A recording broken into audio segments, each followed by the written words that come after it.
to our vigil, our memorial of the Palestinian healthcare workers who have been killed in the past years by Israeli forces. We have been doing this for a couple of months and it's been organized by Empathy.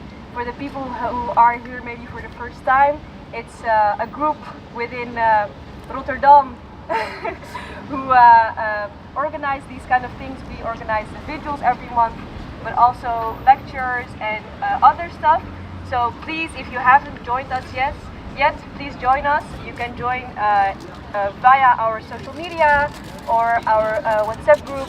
Just let us know if you want to join, and we'll make sure that you're joining the forces.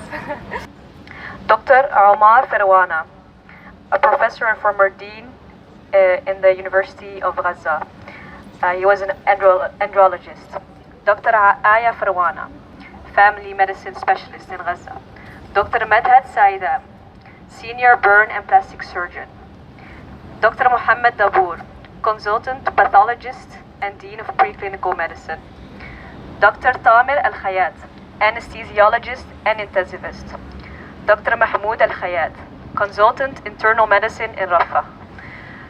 Dr. Razan Al-Rakhawi, consultant obstetrics and gynecology. Dr. Nahed Al-Harazi, head of obstetrics and gynecology. Dr. Ayman Al-Jarjawi, anesthesiologist. Dr. Abdul Karim Al-Bawad, pediatrician. Wij zijn een collectief van zorgverleners in steden door heel Nederland en Curaçao. En we maken ons ernstig zorgen over de destructie van de gezondheidszorg in Palestina. We houden vandaag een herdenking voor de meer dan 1200 zorgverleners in Gaza die zijn overleden, vermoord sinds oktober 2023.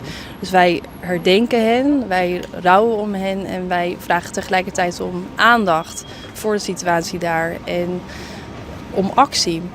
Dus wij vragen onze raden van bestuur om te herzien de constructies die zij hebben met Israëlische instellingen die bijdragen aan dit geweld. Want dit geweld dat moet stoppen. We zitten in Rotterdam, Erasmus MC. Maar er is straks ook een bijeenkomst natuurlijk in Amsterdam. Zijn er nog meer bijeenkomsten? Ja, wij doen dit elke maand. De tweede dinsdag van de maand. We doen dit al een enkele maanden.